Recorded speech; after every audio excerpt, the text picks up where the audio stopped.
Aujourd'hui, je suis contente de vous retrouver car je vais vous partager l'histoire d'un des hommes les plus influents du XXe siècle. Avant de vous dire son nom, laissez-moi vous donner des indices au travers de cette biographie. Quand un homme invite Dieu dans son entreprise, des miracles se produisent. Son esprit d'entreprise, allié à une foi solide, l'amena à soutenir de vastes projets missionnaires au Libéria et au Pérou ainsi que d'autres œuvres chrétiennes. Sa biographie appelée « Dieu dirige mes affaires » est le récit enthousiasmant d'un homme d'affaires doué de génie qui choisit Dieu comme seul associé et se rend compte que Dieu n'est jamais notre débiteur. Alors d'après vous, de qui s'agit-il? Avant de continuer de regarder cette vidéo, je vous invite à laisser en commentaire vos propositions de noms qui parlent de ce grand homme philanthrope qui a marqué notre siècle au travers de ses inventions inspirées.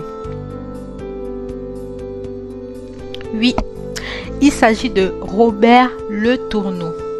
L'histoire de ce grand homme d'affaires est un témoignage pour tous les entrepreneurs qui veulent avancer dans leur vie professionnelle en comprenant comment être dirigé divinement et prendre de sages décisions. Robert Le Tourneau est né en 1888 à Richford. Il est le fils de Caleb et Elizabeth Le Tourneau. Il a grandi dans une famille chrétienne et se convertit à l'âge de 16 ans.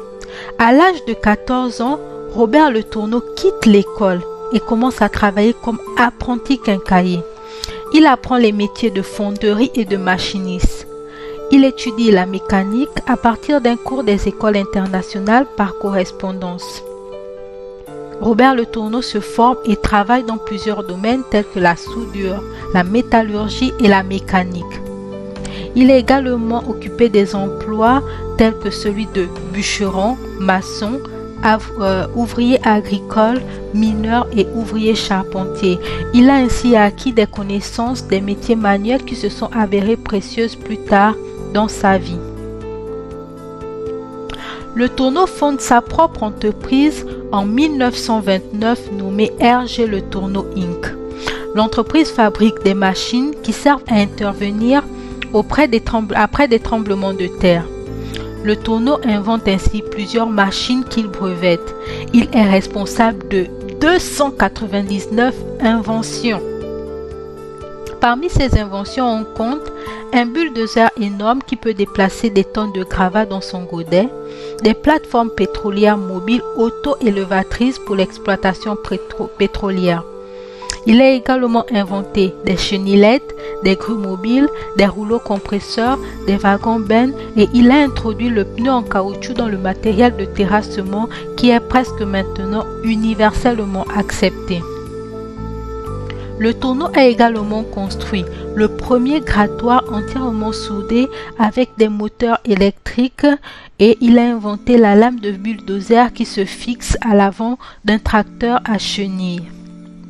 Il a également conçu un grattoir automoteur à 4 roues propulsé par sa roue électrique révolutionnaire, le tournapule. Le développement du grattoir terrain automoteur a placé RG Le Tourneau Inc. à l'avant-garde de l'industrie du terrassement et de l'équipement lourd au début de la Seconde Guerre mondiale. Pendant la guerre, Le Tourneau Inc. a produit 70% du matériel de terrassement, notamment des grattoirs, des lames de bulldozer et autres articles. Ce matériel était utilisé par les Alliés.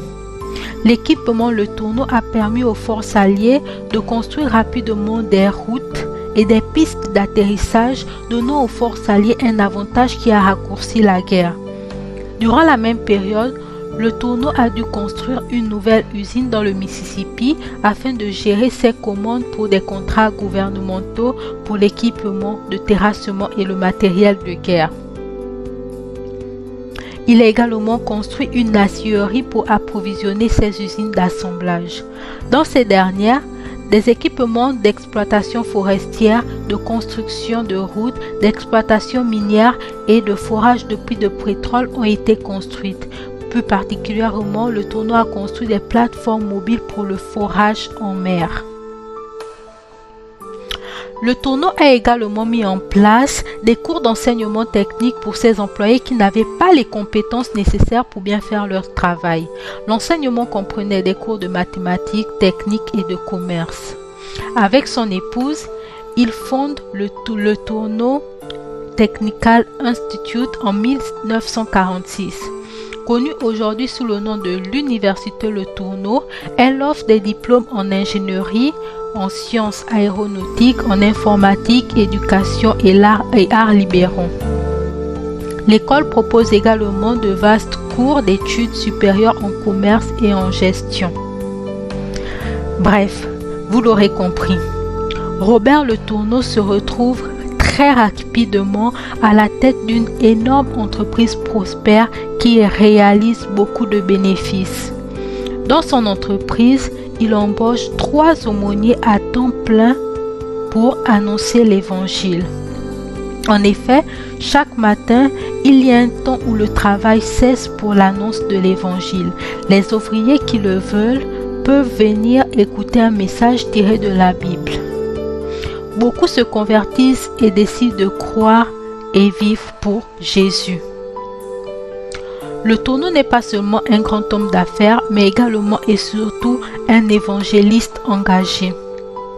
Il a sillonné le monde en tant qu'homme d'affaires chrétien et il prêchait l'évangile en racontant son témoignage. Dieu dirige mes affaires. En effet, des milliers de personnes au Libéria, en Afrique de l'Ouest, au Pérou, en Amérique du Sud ont pu rencontrer Jésus grâce à lui et vivre une vie transformée. Un fait marquant de son histoire est que Le Tourneau donnait 90% de ses revenus, issus de son salaire et des bénéfices de l'entreprise, à Dieu. Et il vivait des 10% restants. Il a ainsi été nommé l'homme d'affaires de Dieu. Le Tourneau avait sa femme et ses 5 enfants dont il devait s'occuper. Il avait des milliers d'employés à gérer sur plusieurs entreprises, des interviews, des meetings, des voyages à travers le monde. Malgré tout cela, Le Tourneau n'a pas cessé de mettre Dieu en premier ni de trouver le temps pour faire de l'annonce de l'évangile sa priorité. Il disait: « Je ne m'occupe pas de mon avenir ni de la manière de gérer mes affaires. Je donne tout à Dieu et lui s'occupe de tout. » Robert Le Tourneau est reconnu comme l'un des hommes les plus influents des 100 dernières années. Tout au long de sa carrière, il a reçu plus de 30 prix et distinctions liées à l'ingénierie, à la fabrication et au développement d'équipements lourds. Il a démontré de manière éclatante que ses projets, son avenir, son argent étaient gérés par Dieu. Le Tourneau est décédé le 1er juin 1969 à Longview. Son verset préféré, Matthieu 6,33, qui dit: « Cherchez premièrement le royaume de Dieu et sa justice, et tout le reste vous sera donné par-dessus », est gravé sur son tombeau. Cela témoigne véritablement d'une vie abandonnée entre les mains de Dieu. Pour finir, je vous recommande vivement ce livre, Dieu dirige mes affaires, qui relate de façon détaillée l'histoire de ce grand homme d'affaires qui a marqué notre siècle et qui a laissé Dieu être son associé. Et moi, je vous dis à bientôt pour une nouvelle histoire et de nouvelles vidéos inspirantes.